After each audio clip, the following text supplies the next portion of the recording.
Quero que vocês recebam com muita honra pastor Bruno Fernandes.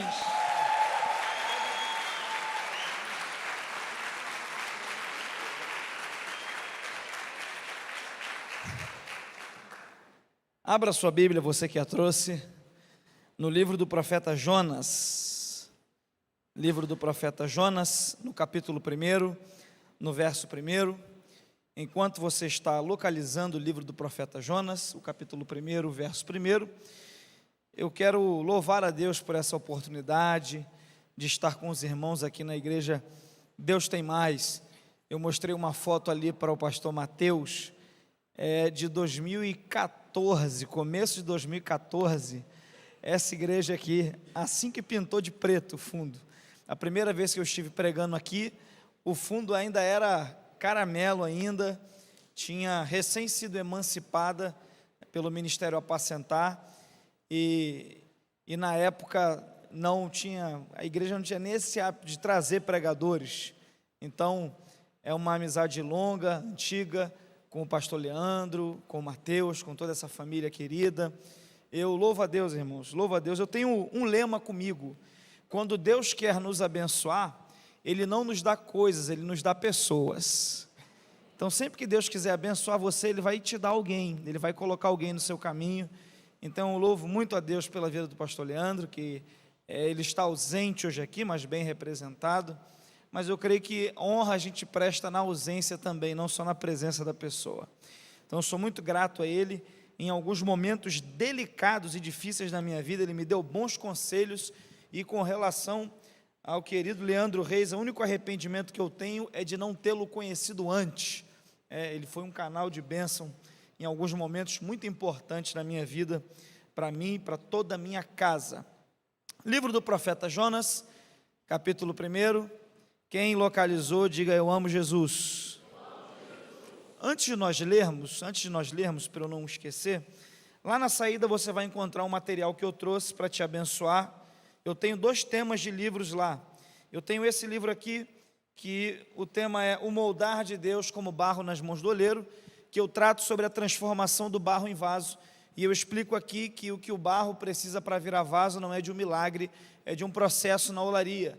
É semelhante à semente. A semente não precisa de um milagre para virar uma árvore, ela precisa de um processo. É semelhante à lagarta, ela não precisa de um milagre para virar borboleta, ela precisa de um processo. Então o barro é assim também, ele não precisa de um milagre para virar um vaso de honra, ele precisa de um processo. Então eu aprendo que muitas vezes a gente está pedindo a Deus um milagre, e Deus está pedindo que a gente se submeta aos processos que Ele tem para a nossa vida. Tá? E nesse livro aqui eu explico os processos que o barro passa, a amassadeira, a roda, a lição de cada processo. Com certeza vai encaixar com muita coisa que você já viveu ou vai viver, estará lá atrás. E tem esse livro aqui que eu lancei recentemente lá na igreja, a Devec Recreio, e eu escrevi ele há pouco tempo atrás e lancei ele em agosto, cujo tema é transformação. O cumprimento do seu propósito exige a sua transformação. Aqui eu trabalho a história de Jacó. E dentre tantas coisas que eu falo sobre Jacó, eu explico que Jacó foi tendo encontros com Deus, e à medida que ele ia tendo encontros com Deus, ele foi sendo transformado. Um dos encontros mais importantes que Jacó teve com Deus foi num lugar chamado Val de Jaboque. Em Gênesis 32 conta essa história. Jacó entrou no Val de Jaboque e ali ele viu um anjo. E a Bíblia diz que ele agarrou o anjo, você lembra disso? Ele agarrou o anjo e o anjo falou: me solta. Ele disse: não solto, me solta, não solto, me solta, não solto. E aí o anjo do Senhor falou para ele: o que você quer? Aí ele disse: eu só te solto, eu só te largo quando tu me abençoares. E aí o anjo do Senhor olhou para ele e falou assim: qual é o teu nome? Ele falou: meu nome é Jacó. E aí o anjo do Senhor disse para ele: a partir de hoje você não vai se chamar mais Jacó, a partir de hoje você vai se chamar Israel, porque você lutou com Deus e com os homens e prevaleceu. Aí a Bíblia diz que o anjo do Senhor subiu, e o ex-Jacó, agora Israel, olhou para o lugar que se chamava Val de Jaboque e falou assim: a partir de hoje o nome desse lugar não vai ser mais Val de Jaboque, a partir de hoje o nome desse lugar vai ser Peniel, porque eu vi Deus face a face e a minha alma foi transformada. E o que eu aprendi com isso? É que esse encontro gerou em Jacó uma transformação para Israel. E o agora Israel mudou o nome do lugar, ele transformou o lugar de Jaboque para Peniel, porque Deus quer transformar você, para você transformar a realidade ao seu redor. Você entende isso? Deus, quando transforma a gente consegue transformar o ambiente ao nosso redor. Então esse livro eu trato sobre isso, é muito interessante. Se você quiser adquirir, cada livro a um valor simbólico de R$30, e os dois, se você quiser investir, R$50 a promoção especial. Esses dois aqui são de presente para o meu amigo Mateus. Aplaude Jesus aí pela vida dele, irmão.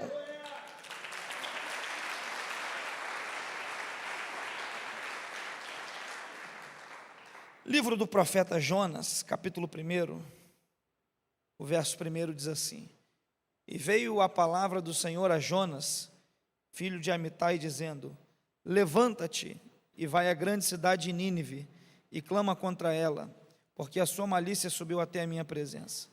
Porém Jonas se levantou para fugir da presença do Senhor para Tarsis, e descendo a Jope, achou um navio que ia para Tarsis, pagou, pois, a sua passagem, e desceu para dentro dele, para ir com eles para Tarsis, para longe da presença do Senhor. Um pouquinho adiante, o versículo de número 16, diz assim: Temeram, pois, estes homens ao Senhor com grande temor, e ofereceram sacrifícios ao Senhor, e fizeram votos. Preparou, repete comigo, preparou. Mais uma vez, preparou. Preparou, pois, o Senhor um grande peixe, para que tragasse a Jonas. E esteve Jonas 3 dias e 3 noites nas entranhas do peixe. Um pouquinho adiante, o capítulo 3, para nós encerrarmos, o verso 1, diz assim: E veio a palavra do Senhor pela segunda vez, repete comigo, pela segunda vez. E veio a palavra do Senhor pela segunda vez a Jonas, dizendo: Levanta-te e vai à grande cidade de Nínive e prega contra ela a mensagem que eu te digo. E você diz amém pela palavra do Senhor. Esse texto que está diante de nós nessa oportunidade é um texto que me poupa levar muito tempo com questões como introdução, uma vez que até quem não tem o hábito de ler a Bíblia, quem não conhece a fundo as Sagradas Escrituras, certamente já ouviu falar na história do profeta Jonas, já ouviu alguma referência sobre o profeta Jonas, já ouviu alguma menção sobre o profeta Jonas, uma vez que Jonas experimentou uma situação muito atípica na sua trajetória, que foi ser engolido por um grande peixe, e isso é notório. Então todo mundo sabe essa história por causa desse fato que Jonas experimentou. Eu, lá em casa, sou já a 3ª geração de crente. Vovó foi a primeira, mamãe a segunda, eu sou a 3ª, e as minhas filhas são a 4ª. Então eu nasci na igreja praticamente, e eu ouvi centenas, inúmeras mensagens sobre o profeta Jonas, e quase que via de regra, quando a gente ouve alguém falar sobre Jonas, é para trazer a referência de que Jonas foi alguém rebelde, de que Jonas foi reticente, de que Jonas era desobediente à palavra de Deus, à ordem de Deus. Foi Jonas alguém muito complicado, era Jonas um camarada difícil. Mas pelo menos no início dessa mensagem, a despeito de tantas coisas negativas sobre Jonas que muitas pessoas já falaram, eu quero pelo menos abrir dizendo uma coisa positiva, porque eu acho que todo mundo tem alguma coisa positiva para ensinar. E Jonas tem uma coisa que eu considero muito positiva, é que Jonas é realmente desobediente, realmente ele é reticente com relação à vontade de Deus, mas ele é alguém muito sincero, ele é alguém muito verdadeiro, e eu gosto muito disso em Jonas. Quando ele não quer ir a um lugar, ele realmente paga a passagem e não vai. Quando perguntam a ele a respeito de quem ele é, ele abre a boca e diz assim para o capitão do navio: olha, eu sou profeta de Deus, Deus mandou eu para um lado, eu fui para o outro, e a tempestade é por causa de mim, me joguem para fora que eu vou morrer, acaba tudo e ponto final. Até com o próprio Deus, quando Deus o questiona com relação à insatisfação dele diante da conversão de Nínive, Deus diz: por que você está assim? Ele diz: eu vou falar, o senhor está perguntando, ninguém mandou perguntar, eu estou insatisfeito, porque eu sabia que o Senhor ia ter misericórdia em Nínive. Então eu gosto disso em Jonas, é que Jonas não é perfeito, mas Jonas é muito sincero e é muito verdadeiro, e eu acho que essa é uma premissa básica para alguém ter um relacionamento profundo com Deus. Não é perfeição, porque perfeito eu não sou, perfeito você não é, perfeito nenhum de nós aqui somos, mas a premissa básica para nós nos relacionarmos com Deus é nós sermos sinceros e verdadeiros na presença dEle. Eu acho que isso merecia um glória a Deus, mas empolgado da sua parte.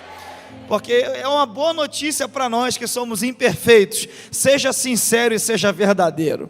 Deus não espera de você perfeição. Deus espera de você sinceridade. Deus espera de você verdade. Você lembra da oração do apóstolo Paulo? Quando Deus colocou um espinho na carne de Paulo, e Paulo orou a Deus dizendo: Senhor, tira de mim esse espinho.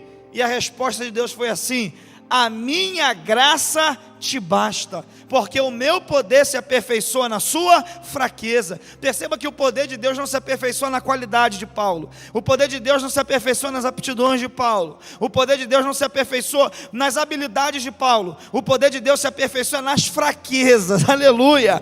Eu sempre digo isso, é quando você coloca para fora quem você é, que Deus pega isso e te transforma no que Ele quer que você seja, para a glória do nome dEle. Então Jonas é alguém que não é perfeito, estamos juntos nessa, mas ele é muito sincero, ele é muito verdadeiro.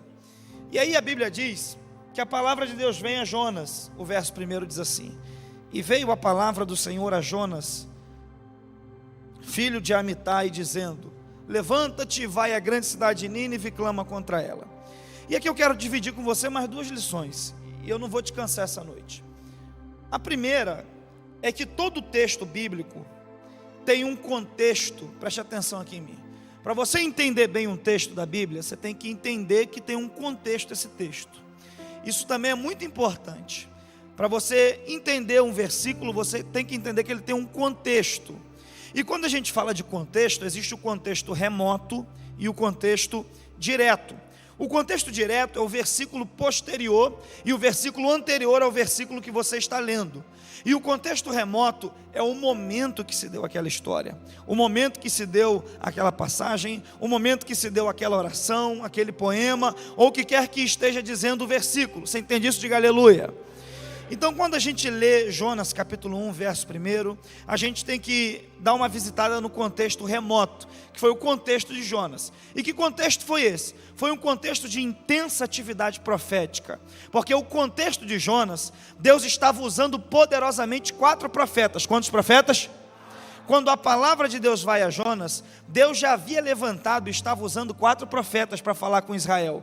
Eram eles os profetas Isaías, o profeta Amós, o profeta Oséias e o profeta Miqueias. De modo que quando a palavra de Deus vai a Jonas, Isaías já tinha entrado no templo e visto a glória de Deus. Quando a palavra de Deus vai a Jonas, Amós já tinha recebido uma palavra de Deus, já estava profetizando. Quando a palavra de Deus vai a Jonas, Miqueias já estava dizendo algo em nome do Senhor. Quando a palavra de Deus vai a Jonas, Deus já tinha dito a Oséias: casa com uma mulher e eu vou te entregar uma mensagem através desse casamento. E por que é importante nós entendermos isso? Porque mora aqui uma lição muito clara e muito abençoadora da palavra de Deus. É que Deus não levanta Jonas porque não havia ninguém para ele usar. Deus levanta Jonas num contexto onde já haviam 4 profetas. E o que eu aprendo com isso? É que Deus não levanta Jonas porque não tinha ninguém. Deus levanta Jonas num contexto de já 4 profetas. Por quê? Porque quando o assunto é o reino de Deus, sempre há vagas para alguém que Deus quer levantar. Aleluia! Sabe, irmãos, isso é especial demais. Quando a gente aprende essa lição e a gente discerne isso, a gente percebe que não existe isso de um mercado estar saturado. Não existe isso de já tem gente fazendo isso na igreja. Não existe isso de já tem muita gente cantando, já tem muita gente orando, já tem muita gente evangelizando, já tem muita gente convidando. Eu não preciso fazer nada, ou não tem espaço para mim. Eu tenho uma palavra de Deus para te dizer nessa noite: sempre tem espaço para mais um no reino de Deus. Aleluia. Você pode me ajudar a pregar e dizer para essa pessoa que está ao seu lado: tem lugar para mais um. Diga para ele, para ela: tem lugar para mais um. Eu não sei qual é a área que Deus quer te usar, eu não sei qual é a área do teu chamado, eu não sei qual é a direção que Deus te deu, mas essa é a lição que você tem que absorver. Se Deus te deu uma direção e te deu uma palavra, não importa quantas pessoas já estejam exercendo aquilo, vai ter lugar para você também, o nome dele vai ser glorificado. Sabe, irmãos, eu me recordo muito bem que quando eu conheci a minha esposa, eu me lembro que eu a conheci na frente da igreja, e eu olhei para ela olhou para mim, e eu olhei de novo, E ela também olhou de novo. E eu falei, tem mistério. Cheguei em casa, abri o computador, liguei ele, inicializei ele e entrei na rede social então existente, falecida rede social. Você estava lá também, né, irmão? Orkut.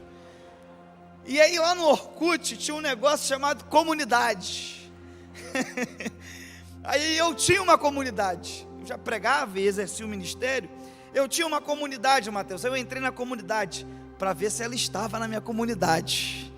E aí, para a glória de Deus, eu achei ela na minha comunidade. Falei, opa! E aí eu fui no perfil dela. E no Orkut tinha um negócio chamado scrap. E aí eu mandei um scrap para ela. E eu mandei assim, paz do Senhor, varoa. Assembleia de Deus, né, irmão? Paz do Senhor, varoa. Envia o seu MSN que eu quero conversar com você. Só os antigos vão lembrar dessa época do MSN. Irmãos.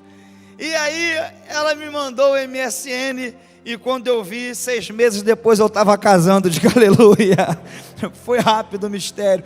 Por que eu estou te dizendo isso? Porque eu conheci a minha esposa numa rede social finada, falecida, acabada, Orkut. Quando o Facebook chegou no Brasil, e até o Facebook nasceu, o Orkut já era dominante no mercado. Quando o Facebook chegou aqui, o Orkut já dominava esse mercado. E eu poderia ampliar esse leque aqui para diversas outras coisas. Por exemplo, nessa mesma década de 90, que foi a década do Orkut, início de 2000, o buscador mais usado no Brasil era o Yahoo Pesquisas. Mas aí o Google chegou e dominou o mercado brasileiro e depois o mercado mundial inteiro. Por que eu estou te dizendo isso? Porque já ter um player no mercado não impediu um novo de chegar e de dominar. Isso eu estou falando de exemplos de empresas que nem geridas por cristãos são. Se foi assim com eles que nem cristãos são, imagine comigo e com você quando Deus nos dá uma palavra. Eu vim com a palavra de Deus para dizer para alguém que tem boca para dar glória aqui essa noite. Se Deus te deu uma direção, não existe isso de mercado estar saturado, de já tem muita gente fazendo, já tem muita gente formada nessa área, já tem muita gente agindo assim. Se Deus te deu uma direção, vai, porque Ele vai te honrar. Tem espaço para você também. Tem espaço.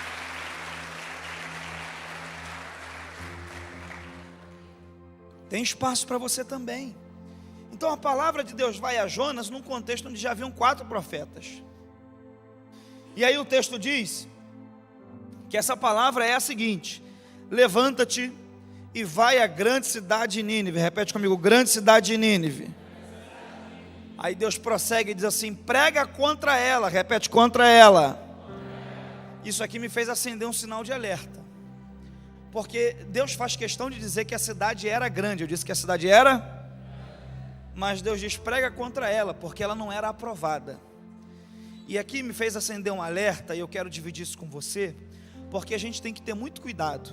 Porque eu vou ser bem honesto, eu quero ser grande. Não há em mim espírito de mesquinhez, nem de miséria, nem falsa humildade. Naquilo que eu faço, o que eu coloco a minha mão, eu quero ver prosperar. Eu quero ser grande, eu quero crescer. Quem mais quer? Só que a gente tem que ter um cuidado nesse nosso desejo de crescer. A gente tem que ter sempre uma coisa em alerta no nosso coração. É que nós não podemos crescer de qualquer maneira. Porque se a gente crescer de qualquer maneira, a gente corre risco de ser grande, mas ser como Nínive. Nínive era grande, mas não era aprovada. E a nossa grande questão não é só crescermos e sermos grandes, mas é crescermos e sermos aprovados por Deus no céu. De modo que eu fiz direito, para ilustrar bem essa lição, eu fiz direito. E aí no curso de direito, a gente é obrigado a ler muito nos primeiros períodos sobre ciência política, teoria geral do Estado. E em ciência política, a gente lê muito um livro nos primeiros períodozinhos chamado O Príncipe. Você já leu esse livro? Já ouviu falar? O Príncipe, de um autor chamado Maquiavel. E aí esse livro é um livro que trata sobre a arte de chegar no poder, de dominar o poder. E Maquiavel é muito conhecido, é quase que um livro de cabeceira de muitos e muitos políticos. E Maquiavel tem algumas máximas nesse livro. Uma das máximas de Maquiavel nesse livro é muito conhecida. Ele diz assim: os fins justificam os... Olha como é que você conhece, os fins justificam os... Por quê? Porque Maquiavel é um autor secular, ele não tem comprometimento com o princípio bíblico, palavra de Deus, com o evangelho de Jesus, não tem nada disso. Então ele está querendo ensinar sobre como chegar ao poder. Ele diz assim: os fins justificam os meios.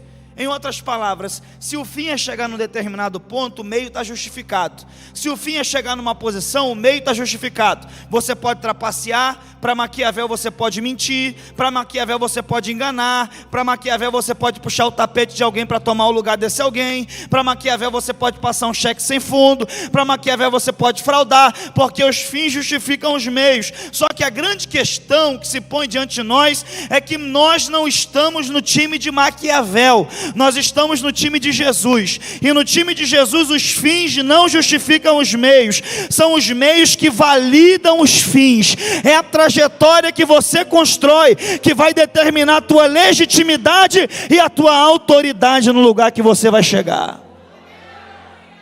De modo que Deus te trouxe aqui para te dizer: cresça respeitando princípios. Eu vou mais uma vez: cresça respeitando princípios. Cresça respeitando ética, cresça com honestidade, cresça com caráter, cresça sem dar a volta em ninguém, cresça sendo honesto com todos, cresça sendo generoso, cresça sendo honrado. Pode até ser que o teu crescimento demore mais, mas esse crescimento vai ser firme, vai ser constante. Eu vou mais uma vez: pode ser que o crescimento demore mais, mas esse crescimento vai ser firme e vai ser constante na tua vida. Então a grande questão não é só crescer, mas é sermos aprovados. Sermos aprovados por Deus.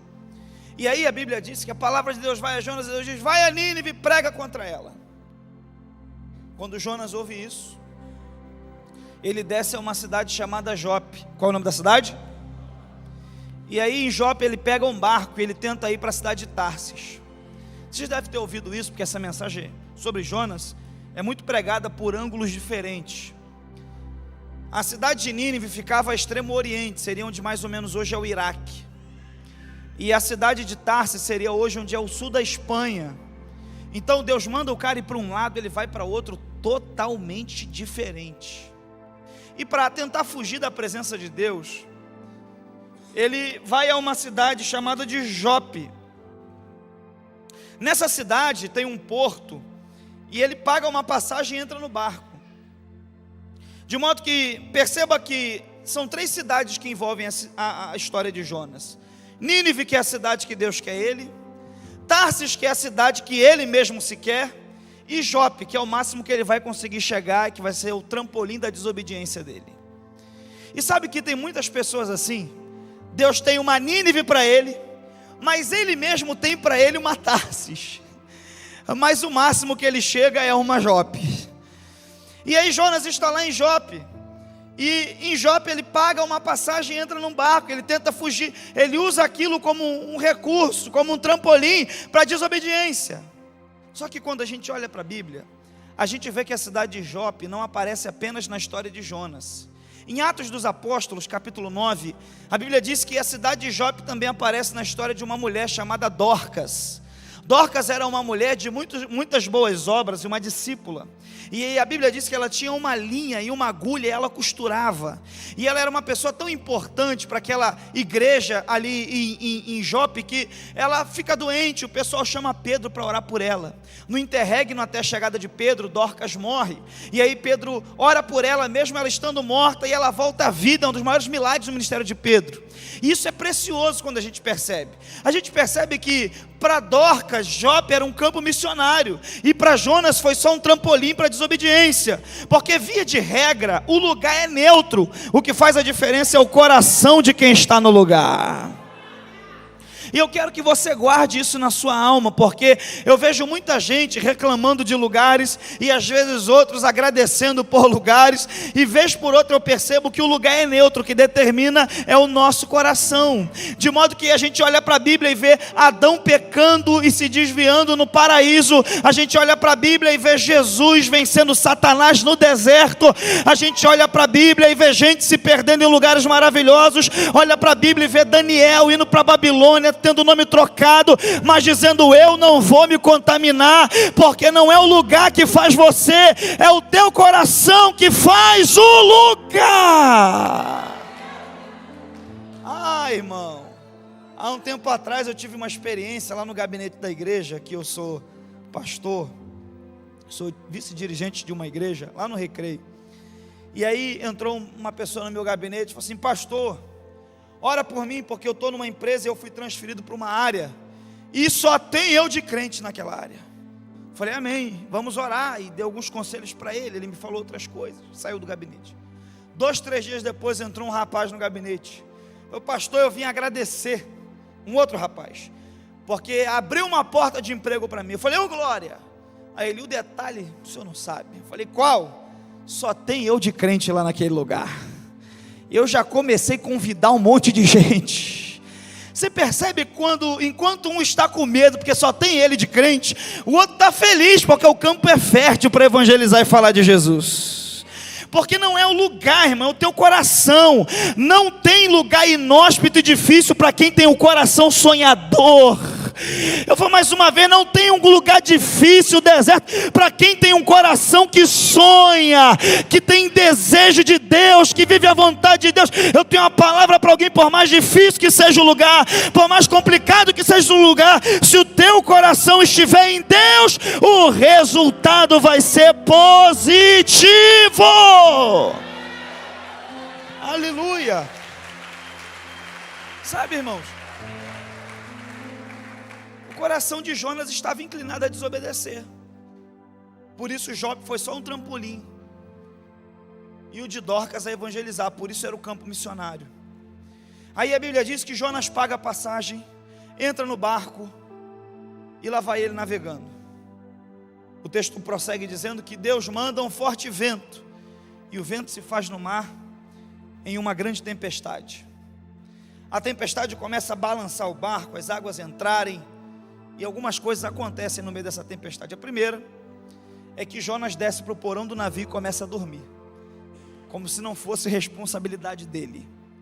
A segunda é que o pessoal que trabalha naquele barco, sobretudo o capitão, vai começar a tomar muito prejuízo, porque ele começa a colocar para fora as cargas.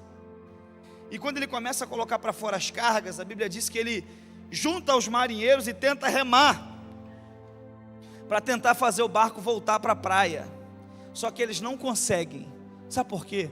Porque esse problema de tempestade, que essa tempestade era espiritual, eu disse que essa tempestade era, e tempestade espiritual a gente não resolve de um jeito natural. Tempestade espiritual a gente só resolve de um jeito espiritual. Eu quero te dizer que tem coisas que são naturais e um bom consultor vai resolver. Tem coisas que são naturais e um bom advogado vai resolver. Tem coisas que são naturais e um bom médico vai resolver, um bom psicólogo vai resolver, um bom analista vai resolver. Agora tem coisas que são espirituais, só joelho dobrado no chão vai resolver. Irmão, problema espiritual você não resolve num consultório qualquer. A boa notícia é que você entrou no lugar certo para resolver questões espirituais. E eu vim profetizar para quem crê que coisas espirituais que estavam travadas serão destravadas essa noite. Eu vim profetizar para quem crê que Deus vai começar a te dar visão espiritual do que está provocando certas coisas, para que você consiga resolver elas. A boa notícia é que você entrou no lugar onde o médico não resolve, Jesus resolve. Onde o advogado não resolve, Jesus resolve. Aqui é o lugar de resolver as demandas espirituais. Sabe? Então o problema é espiritual, não dá para resolver de um jeito natural. E eles remam e não conseguem fazer o barco voltar. É a terceira coisa que acontece. Quando o capitão vê que vai dar ruim, eles lançam sorte, para ver de quem era a responsabilidade. E a sorte cai sobre Jonas. Ele desce lá no porão do navio, dá um cutuque em Jonas e diz: o que está vendo, dormente? Aí Jonas, muito sincero, diz: a culpa é minha. Eu provoquei isso aqui porque eu desobedeci a Deus. E o capitão vai aprender uma lição que todos nós devemos aprender. Pena que ele aprendeu no meio da tempestade, a gente pode aprender antes. O capitão botou Jonas para dentro por causa do lucro imediato que Jonas deu para ele. Jonas pagou a passagem, eu disse que Jonas... Então ele pagou O capitão queria dinheiro, deu o dinheiro, ele não fez pergunta nenhuma, não perguntou o propósito de Jonas, para onde Jonas ia, o que Jonas queria da vida, qual era a história de Jonas. Tem dinheiro? Tem, então me dá para cá, entra no barco. Isso é um perigo. É um perigo quando você vai colocando pessoas no teu barco pelo lucro imediato que elas podem te dar. Porque o prejuízo que Jonas vai dar nesse barco é infinitamente maior do que a passagenzinha barata que ele deu para entrar. E eu vejo tanta gente botando Jonas dentro do barco. Ela está com uma demanda emocional de um relacionamento que se frustrou, e o primeiro Jonas que aparece bota para dentro. Ele tem uma demanda emocional de uma amizade que se foi, e o primeiro Jonas que ele encontra, ele bota para dentro. E eu vim dizer uma coisa para você: para de ficar selecionando as pessoas pelo lucro emocional ou de qualquer outra área imediato que elas possam te dar, e selecione pessoas pelo coração e pelo propósito que elas carregam. Ah, pastor, está com dinheiro, dá para pagar, eu boto para dentro. Cuidado. Pessoas não se medem por recursos, mas por propósito e coração. Aí o capitão acorda ele e ele diz: a culpa é minha. E aí o pessoal tenta remar, não consegue.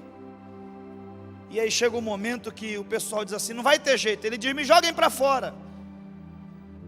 E é interessante isso, a ideia é de Jonas de ser lançado ao mar. Eu disse que a ideia é de quem? Isso é interessante, irmão. Já parou para pensar? Jonas está em alto mar, no meio de uma tempestade. Ser lançado em alto mar, no meio de uma tempestade, você acha que aconteceu o que com ele? Ele ia? Por mais que ele fosse o Michael Phelps da natação, era uma tempestade, pô. Era um alto mar. Então o que Jonas está pedindo indiretamente é a morte. Está dizendo: me jogue no mar, eu vou morrer, acabou tudo. Sabe que do alto da confusão mental dele, ele está pensando que a melhor saída é a morte. E você sabia que já teve gente no nosso meio que no ápice das confusões mentais dela, que é a somatória de escolhas erradas, alianças erradas, passos errados, ela pensa que já era, não dá mais, já foi o que tinha que ser, e começa a passar pela mente dela pensamentos assim. E eu vim dizer para alguém aqui essa noite: se eu estivesse lá, eu diria para Jonas isso.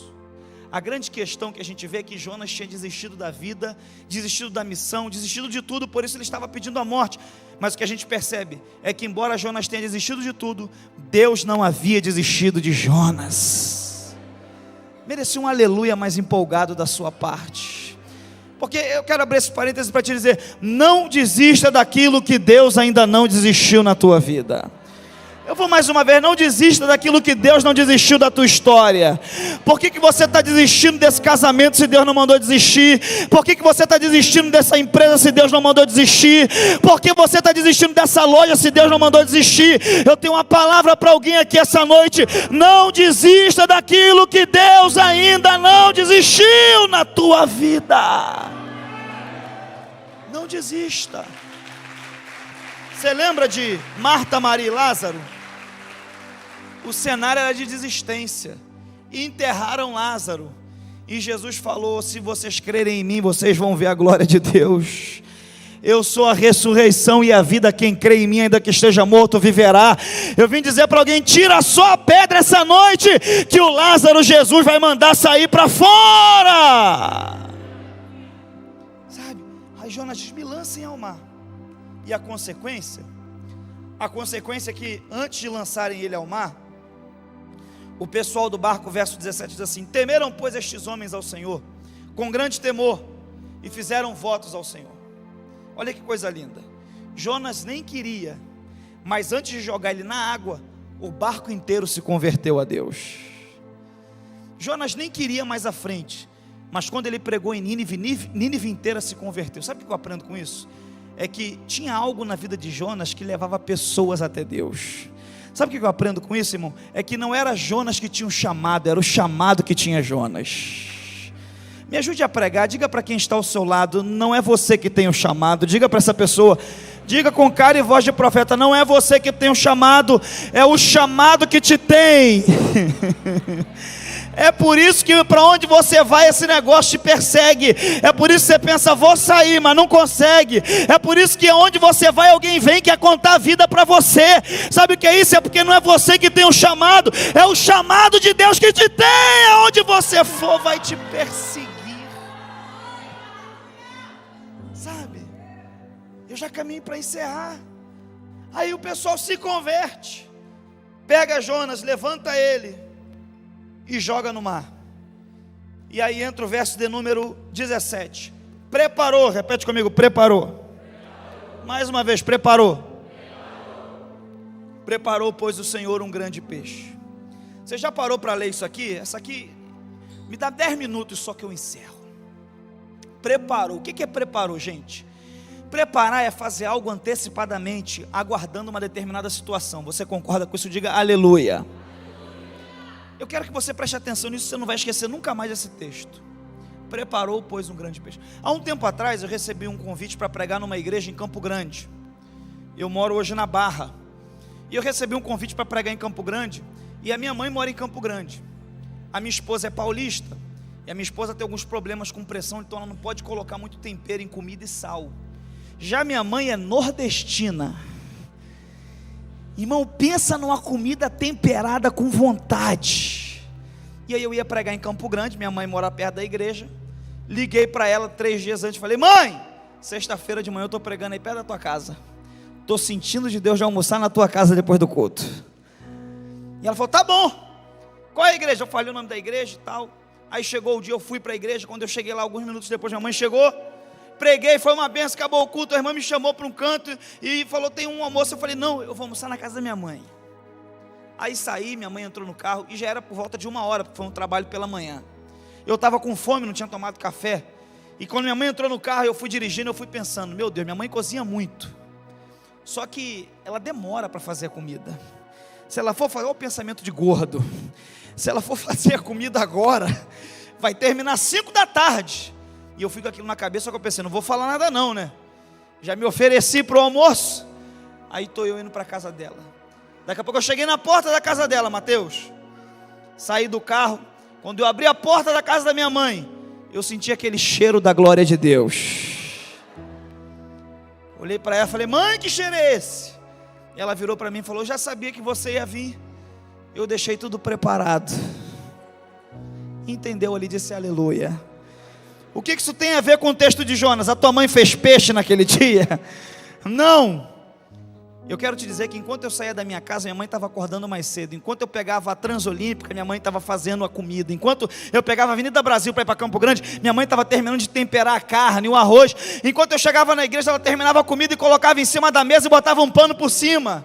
Tudo isso esperando a minha chegada. E o que isso tem a ver com Jonas? O que eu quero te dizer é que quando Deus falou com Jonas, vai para Nínive, Deus foi no mar e falou com o peixe, vai para Jope. Ah, irmão.